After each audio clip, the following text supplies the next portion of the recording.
안녕하세요. 코아 투더골드문 진행의 이정원입니다. 지난주 미국의 신규 실업수당 청구 건수가 감소를 했습니다. 경기 침체와 또 높은 인플레이션에서도 불구하고 회사들은 조금 더 높은 일자리들을 좀 구하는 것 같은데요. 비트코인 지금 현재 등락폭을 보이면서 19K 구간 횡보하고 있습니다. 9월의 마지막 거래일입니다. 오늘 월봉 마감 좀 잘 해주길 바라면서 오늘 또 이런 상황에서 어떤 자세로 투자 임하면 좋을지 전문가님들 모시고 얘기 나눠보도록 하겠습니다. 먼저 유일무이한 유일 전문가님 모셔볼게요. 안녕하세요. 네, 안녕하세요. 네, 안녕하세요. 유일무이한 유일입니다.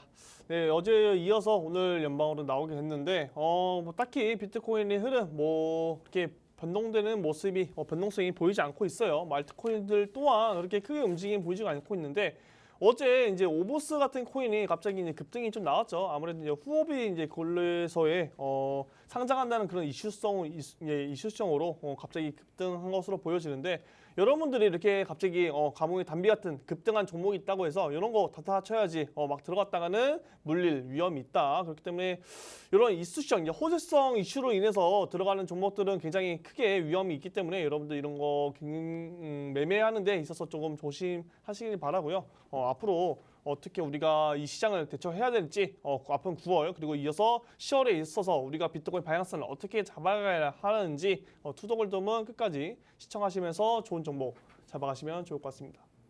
네, 9월의 마지막 날인 만큼 우리 다음 달 10월 어떻게 준비하면 좋을지 저희 투더골드문과 함께 하시면 좋을 것 같습니다. 계속해서 우리 미녀 전문가님 비트초아님 모셔볼게요. 안녕하세요. 안녕하세요.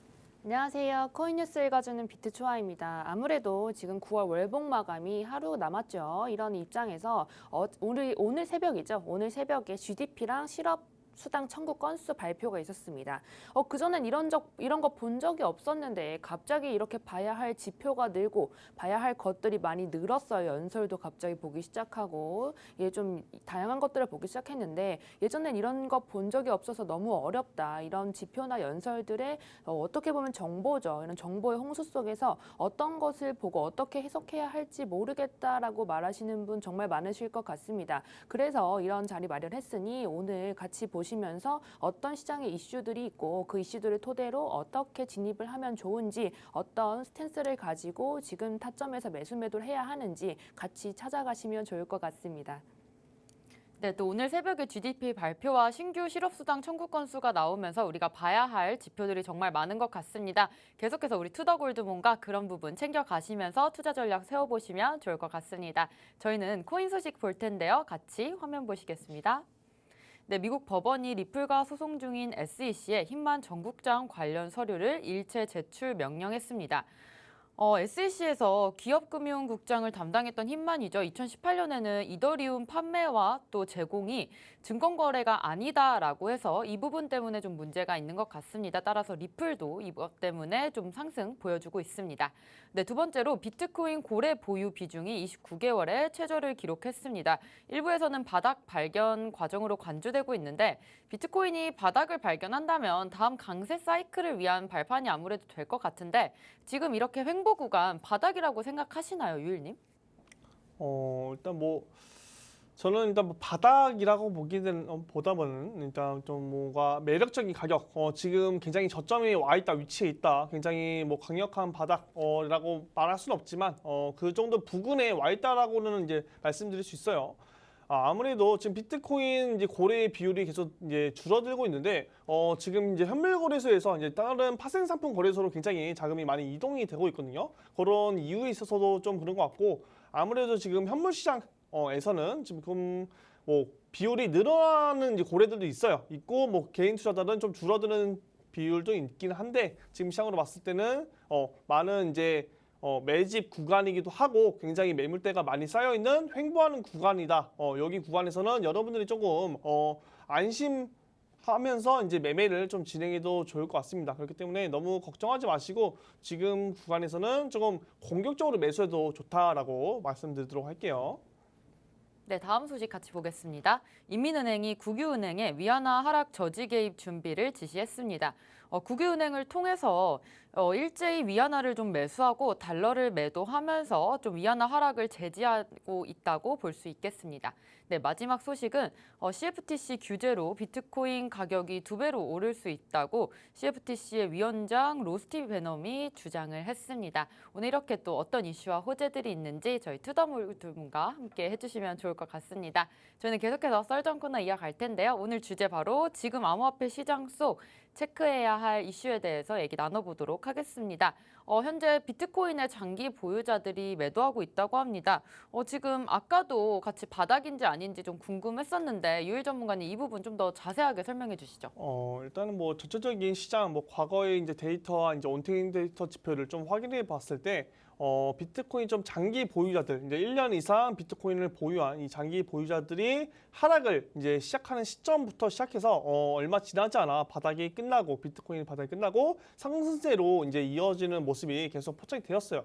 하지만 그 전까지는 이전처럼 인플레이션이 굉장히 뭐 심했던 적이 없었고 조금 거시적인 상황이 굉장히 많이 다르거든요. 그렇기 때문에 이번에도 장기 보유자들이 던졌다, 매도하고 있는 중이다고 해서 이제 뭐 하락이 끝나고 상승으로 이어질 것이다, 이렇게 이제 확연하게 말씀을 드릴 수 없습니다. 하지만 과거 지표로 봤을 때는 항상 그랬다. 우리가 2015년 1월과 이제 2018년 12월 이제 말에도 항상 이런 모습을 보였어요. 장기 보유자들이 던질 때는 하락의 끝이 왔고 어느 정도 바닥이 부분이 다져지고 상승세로 이어지는 모습을 계속 보여줬는데 지금 상은 조금 다르다. 그렇기 때문에 여러분들이 너무 장기 보유자들 던지네. 과거에도 그랬으니까 이번에 지금 풀매수 해야겠다.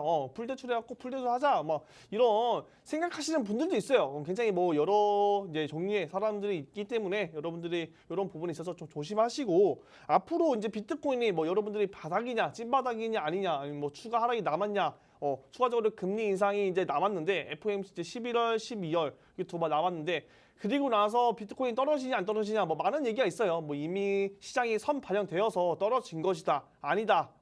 지금 아직도 비트코인은 눈치를 보고 있고 이 시장 속에서 좀 더 추가 하락 가능성이 있다. 뭐 이렇게 해서 나눠지고 있는데, 어쨌든 지금 자리나 지금 자리에서 한 파동 더 내려가나 나중에 추후에 미래적 관점으로 봤을 때는 충분히 둘 다 수익권으로 이제 우리가 수익을 실현할 수 있는 좋은 자리거든요. 그렇기 때문에 여러분들이 너무 뭐 바닥이냐 아니냐 그런 것도 따지지 마시고 지금 자리도 충분히 좋은 자리니까 지금 자리부터 조금씩 지지라인부터 분할 매수 관점으로 들어간다면 안전하게 우리가 매매를 할 수 있고, 추후에 인플레이션이 잡히고 금리가 인하가 되면서 시장이 좋아졌을 때 충분히 수익을 실현할 수 있다라는 걸 알아두시면 좋을 것 같습니다. 네, 장기 보유자가 좀 매도를 하고 있다고 해서 하락이 끝나고 좀 상승이 온다고 좀 확신할 수 없는 상황인 것 같긴 합니다. 왜냐면 과거를 봤을 때 보통 장기 보유자들이 매도를 했을 때 이제 그 다음에는 상승 사이클을 보여줬지만 지금은 거시경제 상황이 좀 많이 다르기 때문에 확신할 수는 없지만 지금 상황에서 조금씩 물량 채워가시는 것을 추천드린다고 말씀 주셨습니다. 우리가 오프닝에서도 말했습니다. 지금 미국 노동시장 실업수당 청구 건수가 좀 감소를 하면서 아직은 좀 견고해 보이는데 이런 부분들 연준에서도 계속해서 금리 인상을 할 수 있는 좀 이유가 될 것 같습니다. 초아님 좀 설명해 주시죠. 네, 방금 앵커님께서 말씀하신 게 맞습니다. 이제 아무래도 지금 이렇게 실업수당 청구 건수가 예상치보다 낮게 나오면서 사람들 이제 인식들 속에서는 아무래도 이제 인상을 좀 강하게 할 수 있다는 의견이 좀 시장의 지배적인 그런 상황입니다. 사실 어제 나스닥이 뚜렷한 하락을 좀 보였거든요. 오늘 새벽까지 뚜렷한 하락을 보였고 애플 같은 경우에는 거의 5% 가까운 폭락이 있었습니다. 테슬라도 거의 6, 7% 정도 가량이 폭락을 했는데 그 이유가 사실 이런 이유들 때문이죠. 왜냐하면 이제 미국의 노동시장에 아직까지도 이렇게 실업 청구 수당이 생각보다 높지 않다는 것, 그리고 게다가 그 수치가 5개월 만에 최저치라는 점은 사실 이렇게 어려운 장 속에서도 사람들이 이제 고용을 지속적으로 하고 있다. 그리고 비싼 이제 비싼 돈을 주고서라도 이제 사람들이 쓰고 있다라고 이제 좀 해석이 됩니다. 아직도 강력하다고는 하는데 이제 19만 3천 건으로 좀 집계가 됐거든요. 어쨌든 4월 달 이후로 어쨌든 최저치가 나왔다 이렇게 좀 말씀을 드리고 싶습니다. 어쨌든 시장의 이런 생각들과 의견은 어쨌든 증가를 할 것이다. 그리고 어쨌든 어느 정도는 이제 노동시장이 좀 좋지 못할 것이다라는 생각을 가지고 있었는데 그와 좀 반대되는 모습을 좀 보여줬어요. 그래서 그런 것들 자체가 지금은 이제 공격적인 금리 인상이 더 가능하겠다라고 월가나 이제 여러 가지 측면에서 이제는 좀 가능하겠다라는 의견이 가능한 거죠. 실제로 대표적인 매파죠. 블라드 총재가 오늘 새벽에 발표된 실업수당 청구 건수가 너무 이제 좋게 나왔기 때문에 또 앞으로 금리 인상을 지속적으로 강하게 할 것이다. 그런 의견을 또 고수해 왔고 70년대에 통화 정책을 실패한 적이 있습니다. 미국이. 그래서 그런 모습을 다시 한번 보여주지 않을 것이다라는 의견을 얘기하면서 더 강력한 금리 인상을 예고한 바가 있습니다. 그와 동시에 나스닥이 한 3% 정도 폭락한 걸 제가 좀 지켜보고 있었어요. 그래서 어쨌든 우선 10월 13일에 발표된 CPI 수치가 무엇보다도 중요하겠지만 어쨌든 지금 상황 자체는 전에 우리가 같이 체크해 보셨던 거 아실 거예요. 코어 CPI가 사실 정말 예상치보다 2배 가까이 높게 나왔습니다. 그중에 가장 문제점이 바로 비싼 서비스 가격과 렌트비였는데 이 서비스 가격을 이제 유지하는 그런 중요한 원인 중 하나가 바로 인건비입니다. 근데 인건비가 어쨌든 떨어지지 않은 상태이죠. 근데 이것이 이제 좀 같이 생각해 보시면 좋은 게 어쨌든 지금 고용이 계속 지속이 된다는 것은 비싼 인건비를 주고서 쓸 사람이 많다는 것이고 그렇다면 이제 비싼 인건비를 받고 누군가 일을 하고 있다는 거죠. 그래서 같이 서비스 비용이 증가를 하고 있다는 것을 의미하기 때문에 어쨌든 이 고용 시장이 조금 죽어줘야 지금 현재 상황에서는 지금의 문제점들이 조금 해결될 것이다라고 말씀을 좀 드리고 싶어요. 그럴 가능성이 적겠지만 우크라이나 전이 당장 종료가 되면은 당장 이제 해결이 될 가능성이 있지만 사실 그럴 지금 움직임은 없죠. 특히나 지금 특히 좀 더 사이가 안 좋은 그런 시점이에요. 그래서 같이 좀 확인하시면 좋은 것들이 어쨌든 미국과 이런 상황들인데 어젠 또 GDP 발표도 어쨌든 마이너스 6% 정도가 나왔습니다. 그 자체는 사실 마이너스 성장률이 2분기 연속 나오면 사실 경기 침체로 많이 정의를 해요. 근데도 아니라는 이야기를 계속했기 때문에 그런 점은 조금 지켜보셔야 할 것 같고요. 어쨌든 이 고용 시장이 이제 시장에 지배하는 그런 인식들이 어쨌든 지금 상황에서는 더 강한 금리 인상이 가능할 것이고 그런 두려움 때문에 하락이 좀 일어났다. 그런데 비해서 비트코인은 좀 자리를 잘 지켰다라는 정도만 잘 인식하고 계시면 좋을 것 같습니다. 네, 어제 나스닥이 좀 뚜렷한 하락을 보였습니다. 어려운 상황 속에서도 그래도 고용시장은 좀 안정적인 것으로 보이는데요. 지금 4월 이후에 최저치로 좀 나오면서 블러드 총재는 실업수당 청구 건수가 좀 좋게 나왔으니까 금리 인상을 좀 계속해서 단행을 하겠다라는 입장인 것 같습니다. 현재 미국에서는 1970년대 통화정책 실패를 다시는 범하지 않겠다라는 좀 강력한 입장을 표명 중이고요. 사실상 10월 18일에 우리가 CPI 가장 중요하게 생각해야 될 것 같습니다. 이번 달에 나왔던 CPI가 근원 CPI가 좀 2배 가까이 나오면서 좀 서비스나 인건비적으로 좀 많이 오른 모습 보여줬는데요. 이 부분 좀 같이 잡히는지 10월 달에 같이 체크해 보시면 좋을 것 같습니다. 현재 비트코인과 이더리움, CFTC 규제가 좀 시작이 될 것 같습니다. 만약에 이쪽에서 규제가 된다면 좀 상승할 가능성도 있다고 하는데 CFTC는 현재 SEC랑 아직 관계가 끝나진 않았습니다. 이 부분 유일님 좀 어떻게 보시나요? 일단은 아까 이제 CFTC랑 SEC 비트코인 관련해서 그 전에 아까 좀 빼먹은 내용이 있는데 일단 차트를 보면서 좀 말씀드리도록 할게요. 먼저. 네, 아까 전에 이제 비트코인 이제 바닥이냐 이제 고래들이 이제 물량을 매도하고 있다 이런 내용이 나오면서 바닥이냐 아니냐 이런 내용이 나왔었죠. 일단은 지금 상황으로 보면은 우리가 포인트로 잡아야 할 상황이 하나 있어요. 이제 거래량인데 예전에 이제 과거의 거래량을 보면은 2019년 이때죠. 이제 19년 초반부터 이제 하락장 이제 끝이 나고 상승장으로 시작할 요때쯤 거래량이 굉장히 좀 많이 나왔어요. 네, 거래량이 좀 활발한 모습이 나와줬는데 요때 거래량이랑 우리 이제 작년에 작년 이제 2020년 말부터 2021년 초반기 요때 거래량이 이제 비교해 보면 여기가 또 압도적으로 이제 굉장히 많이 나왔거든요. 그렇기 때문에 거래량이 굉장히 활발한 시기에는 조금 더 뭔가 많은 물량이 나오고 상승적으로 이제 가격적으로 많이 변화가 있었다라는 걸 이제 인지해 볼 수 있어요. 하지만 이때도 거래량이 굉장히 많이 나왔는데 지금 상황을 좀 체크해 보면은 요때랑 이제 비교해 봤을 때도 거래량이 압도적으로 지금 많이 나오고 있다. 하지만 이제 캔들 차트 이제 관점으로 본다면 변동성이 하나도 나오고 있지 않죠. 이제 그렇게 우리가 어떻게 이제 생각을 해볼 수 있냐면은 누군가는 사고 누군가는 팔고 있는데 그 매수세와 매도세가 굉장히 일정하기 때문에 거래량은 많이 나오지만 주가는 변동이 없다. 그 말은 즉슨 누군가는 팔고 누군가는 산다는 것인데 과연 누구는 팔고 누구는 사고 이거를 어떻게 할까요? 당연히 우리 돈 쪽과 이제 시간적으로 여유가 없는 개인 투자자들은 지금 자리에서 매도를 좀 진행하고 있는 것 같고 이제 뭐 여유가 있는 고래들이나 특정 기관들은 여기서 매집을 하고 있는 모습이 보여지고 있어요. 하지만 우리가 상승장, 이제 하락장이 끝나고 나서 상승장으로 이제 이어질 때는 항상 이 특정 기관들과 특정 세력들이 매집을 다 마치고 난 후에 이제 상승장이 이어지거든요. 하지만 그들도 이제 바닥인지 아닌지는 아무도 알 수가 없어요. 그렇기 때문에 여기 자리가 가장 이제 거래량이 많이 나오고 매물대가 많이 쌓이는 만큼 매력적인 가격이라는 거 여러분들도 알아가시면 좋을 것 같아요. 네, 바로 이어서 아까 이제 SC 이제 위원장과 이제 CFTC 상품 이제 선물거래소 그 이제 얘기로 넘어갈 건데.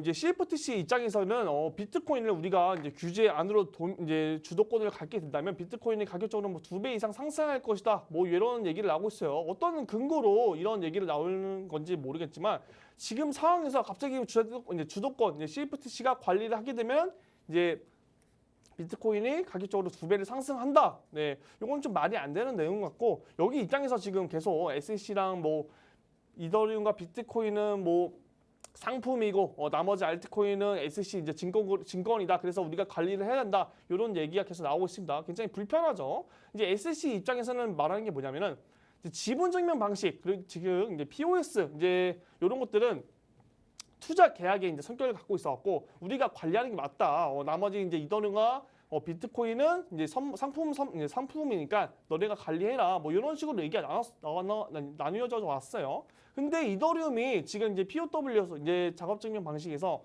지분 증명 방식으로 바뀌었는데 그렇게 된다면은 여기서도 그러면은 이 이더리움도 블록체인의 투자 계약의 이제 성격을 갖고 있으니까 SEC에서 이제 뭐 관리를 해야 되는 거 아니냐 뭐 이런 말도 나오고 있습니다. 이런 거 보면은 뭐 굉장히 어렵죠. POS면은 SEC가 관리하고 POS가 아니면은 CFTC가 관리를 하고 굉장히 말도 안 되는 얘기죠. 이게 블록체인 기술 그리고 암호화폐 특성상 우리가 탈중앙화 이제 된 이 블록체인이기 때문에 누구도 함부로 이렇게 개입을 할 수 없고 누구도 증인이 없어요. 그런데 여기서 자꾸 관리를 하려고 그러고 개입하려고 그러고 이유를 물어보면은 투자자들을 보호하려고 하는 거다라고 말할 뿐 과연 투자자들을 보호하려고 하는 건지 아니면 투자자들을 불편하게 하려고 하는 건지는 뭐 미래 가봐야 알겠지만 아직까지는 계속 싸우고 있는 중이다라고 보시면 좋을 것 같아요.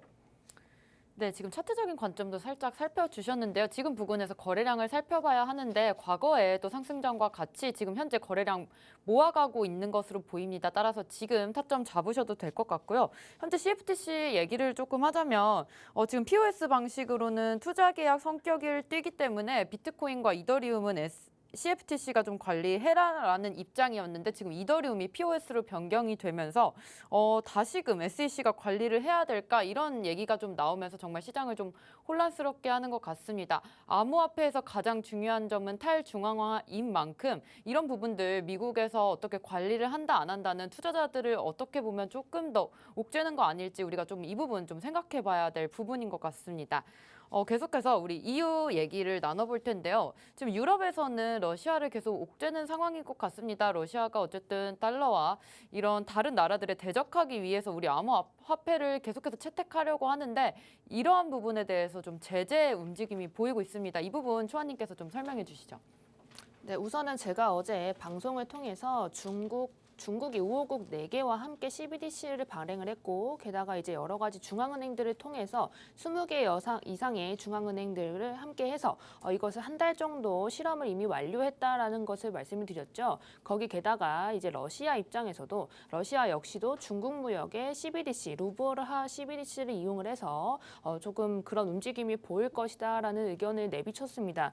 확실히 지금 현재도 뭐 그런 움직임이 보이고 있다고 합니다. 그런데 오늘 한 가지 더 말씀을 안 드렸던 게 있어서 지금 더 드릴 건데 이런 상황에서 미국이나 EU의 이제 스탠스가 중요하겠죠. 아무래도 이제 기득권층, 즉 특히나 지금 달러 입장에서는 이런 어떻게 보면 대체제로 보일 수 있는 것들을 이제 대적할 수밖에 없어요. 당을 누를 수 있는 그런 모습을 제스처를 취할 수밖에 없다는 점을 좀 같이 가져가시면 좋을 것 같습니다. 이번 대응은 아무래도 우리 아시는 분들 많이 아시겠지만 러시아에서 지금 일부 지역을 병합한다는 이제 투표를 했습니다. 이제 4개 주를 투표를 했는데 이제 좀 투표가 마음대로 한 것이죠. 이것도 마음대로 했던 건데 이것을 좀 대응하고 이제 좀 눌러주는 의미로 좀 해석을 하시면 될 것 같아요. 근데 게다가 이제 EU에서 이런 과연 이 CBDC만 과연 누를 것이냐 이거죠.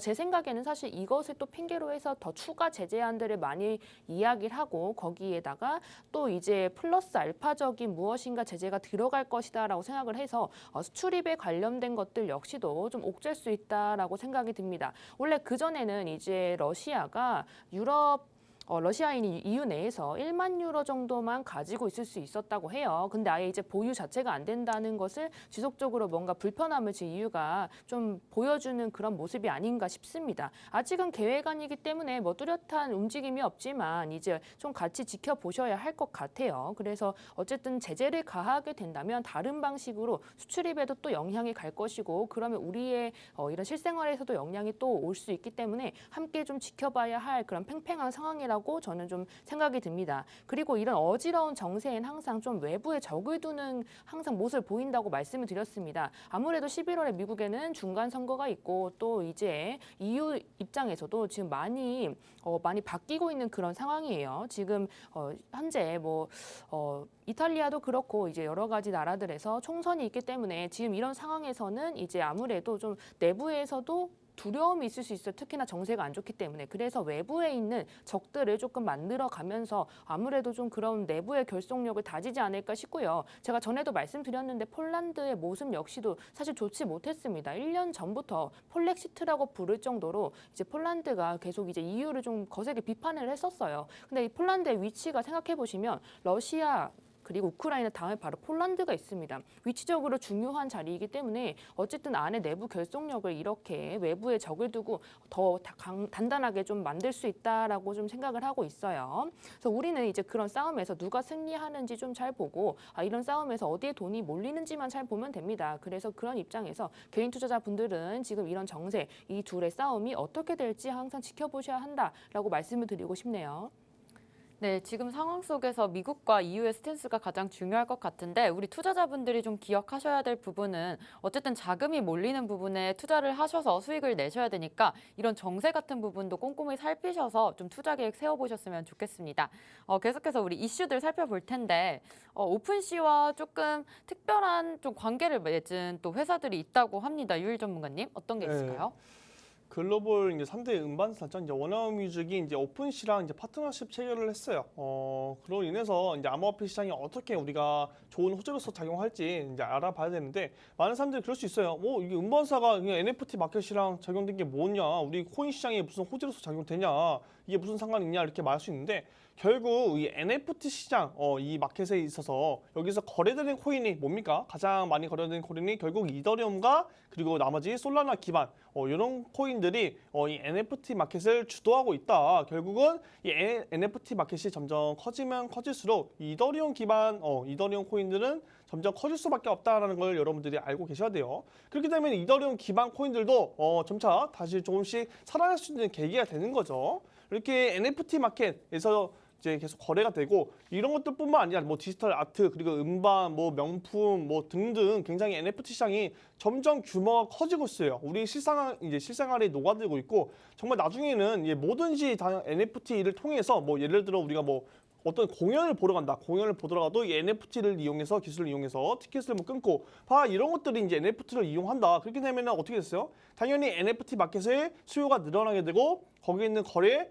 이더리움과 솔라나 등등 다른 코인들로 이제 거래가 되겠죠. 그럼 당연히 이더리움의 수요가 늘어나게 되고 공급량은 한정되어 있는데 가격적인 측면에서 굉장히 많은 상승을 불러일으키게 되고 이더리움 같은 시가총액 2인 무거운 메이저 코인이 많이 움직이게 된다면 다른 코인들도 영향이 생기면서 이 코인 시장이 굉장히 활발하게 움직여질 것이다라고 보시면 될 것 같아요. 그렇기 때문에 여러분들도 이 NFT 뭐 코인 관련해서 뭐 물려 계신 분들은 좀 안 좋게 생각하는 분들이 있어요. 막 거품 껴갖고 작년에 NFT 열풍 불어갖고 샀는데 NFT 결국 다 죽고 에이 NFT 뭐 별거 없네 메타버스 뭐 P2 섹터 다 별거 없네 NFT 관련된 코인들 다 스캠이다 뭐 이렇게 말하시는 분들인데 아닙니다. 네 지금 뭐 항상 올라갈 때도 파동이 있듯이 잠깐 올라갔다가 조정받는 구간이고 올라간 만큼 다 되돌리지도 않았어요. 지금 암호화폐 시장이 굉장히 안 좋은데도 불구하고 샌드박스, 뭐 디센트럴랜드, 뭐 보라코인들 다 되돌렸나요? 아니에요. 작년 가격과 비교해봤을 때는 아직도 굉장히 많이 상승해 있는 상태이고 엑시 인피니티 또한 작년에 3,000원부터 시작해서 20만 원 근처까지도 왔었어요. 그런데 지금도 아직도 2만 원 부근, 18,000원, 19,000원 부근에서 있다. 그렇기 때문에 아직도 과거에 이제 1년 전의 가격과 비교했을 때는 굉장히 많이 상승해 있는 상태이고 우리가 고점과 대비했을 때는 많이 빠진 상태이지만 저점과 비교해봤을 때는 많이 상승해 있다. 그리고 추후에 더 발전될 가능성이 있고 결국 이 NFT 시장을 사람들이 많이 들어오면 들어올수록 신규 유저가 들어오면 들어올수록 더 활성화가 되고 이 암호화폐 시장의 긍정적인 요소로서 작용할 것이다라고 생각합니다. 네, 은반사가 오픈시와 좀 계약을 체결한 게 어떤 우리에게 이득을 줄까라고 생각을 해보자면 보통은 NFT 기반의 좀 결제 서비스는 이더리움과 솔라나 기반의 코인들이 좀 주도하고 있다고 합니다. 따라서 NFT 시장이 조금 더 활성화될수록 또 이더리움 기반 코인들이 오르면서 또 동반적으로 다른 코인들까지 같이 상승할 수 있다는 점이 우리 투자자분들께서 좀 가져가셔야 할 포인트일 것 같습니다. 이번에 메타에서 또 소식이 하나 있습니다. 페이스북 페이에서 좀 메타페이로 리브랜딩을 좀 하면서 또 페북과 인스타 사용자 간의 NFT 공유까지 가능하게 좀 기술을 만들고 있는 것 같습니다. NFT 시장 계속해서 좀 활성화될 것 같은데 초아님 생각은 좀 어떠세요? 네, 메타가 오늘부터 모든 페이스북과 인스타그램의 이제 사용자가 월렛을 영동하고 이제 NFT를 공유할 수 있게끔 한다고 발표를 했습니다. 메타나 인스타그램의 메타의 인스타그램이나 페이스북 사용자가 중요한 건 100여 개 국가에 지금 넓게 포진이 되어 있다는 것인데요. 이렇게 많은 사용자들이 이제 계속 디지털 지갑을 연동을 하고 NFT를 공유와 게시가 할 수 있게 된다면 아무래도 그쪽으로 자본이 몰리는 것은 당연한 수순이겠습니다. 이런 디지털 지갑은 방금 말씀하셨던 이더리움 기반의 호재고요. 이더리움, 폴리곤, 그리고 거기 더해서 플로우까지 이렇게 3개 기반의 이제 돈이 좀 몰릴 수 있으니 같이 좀 지켜보시면 좋을 것 같아요. 그리고 NFT가 사실 작년 1월 기준으로 지금 거의 98%가량 떨어져 있는 그런 시점이에요. 그런데 제가 생각했을 때 NFT 시장이 이렇게 많이 떨어졌던 게 정말 다양한 원인이 있겠지만 가장 큰 문제는 아무래도 쓰임의 부족이라고 생각을 합니다. 쓰일 곳이 없다는 거죠. 그걸 사봤자 이제 어디에 쓰겠냐라는 질문이 이제 같이 동반이 되었기 때문에 하락을 좀 면치 못했던 것이 없지 않아 있겠죠. 아무래도 뭐 지금 현재 생활이 힘들기도 하고요. 근데 제가 말씀드리고 싶었던 거는 이제 이유가 어쨌든 정말 많은 우리가 섹터가 있잖아요. 지금 뭐 코인의 종류가 뭐 웹3라든지 디파이라든지 정말 다양한 섹터가 있는데 어쨌든 계속 말씀드렸던 게 메타버스의 섹터가 굉장히 중요하다고 말씀드렸던 건 역시도 이 쓰임의 이유 때문이었습니다.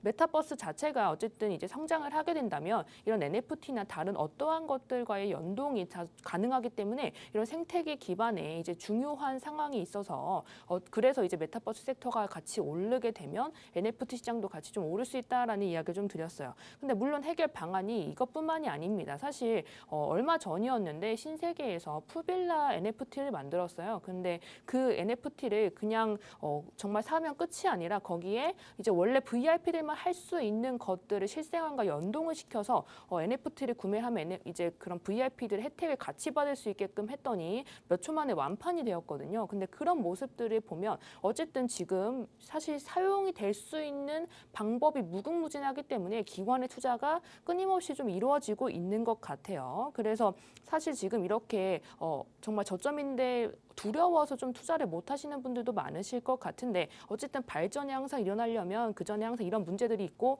그것 해결하는 과정들이 항상 있었다라고 좀 말씀을 드리고 싶고요. 그리고 애니모카 회장이죠. 야시아가 다른 지역에 비해 NFT, P2E 그리고 암호화폐 시장 전체를 이제 조금 관심이 있고 또 발전에 많은 기여를 할 것이다라는 이야기를 했습니다. 그게 다른 산업들에 비해서 게임 시장이 좋은 것도 있지만 거기에 더불어서 아무래도 이제 암호화폐가 조금 더 친숙하고 그리고 NFT에 더 호의적이라는 생각을 가지고 있기 때문인데 어쨌든 아시아 시장이 이런 선두주자가 또 될 수 있다는 점을 좀 같이 체크를 좀 해주시면 좋겠고요. 또 이제 NFT의 쓰임처만 분명해지면은 좀 돈이 될 수 있다고 말씀을 드렸는데 이미 이제 많이 이제 좀 보였다시피 이제 가상 세계뿐만 아니라 실생활에서도 또 이용이 될 수도 있고 또 게다가 지금 이제 SNS까지 연동이 된다면 그 전에 우리가 싸이월드 미니홈피 같은 것을 좀 만들었던 것처럼 지금 이것도 그렇게 좀 쓰임이 될 수 있다라는 것이죠. 그래서 어쨌든 쓰임처가 좀 분명해진 정말 중요한 계기가 됐다고 생각을 하고요. 충분한 저점이기 때문에 투자를 하실 때 이제 이쪽으로 좀 돈이 몰릴 수 있다라는 것을 아시면 좋을 것 같습니다. 그리고 이런 시점에서 사실 98%가 떨어진 이런 시점에서도 기관의 투자가 어쨌든 지속적으로 이루어진다는 것은 앞으로 쓰임처가 많고 그리고 쓰이기에 너무나도 좋은 그런 환경이라고 생각을 하고요. 앞으로 투자하실 때 좋은 모습이 있을 수 있다라는 것을 체크해 두시면 좋겠네요.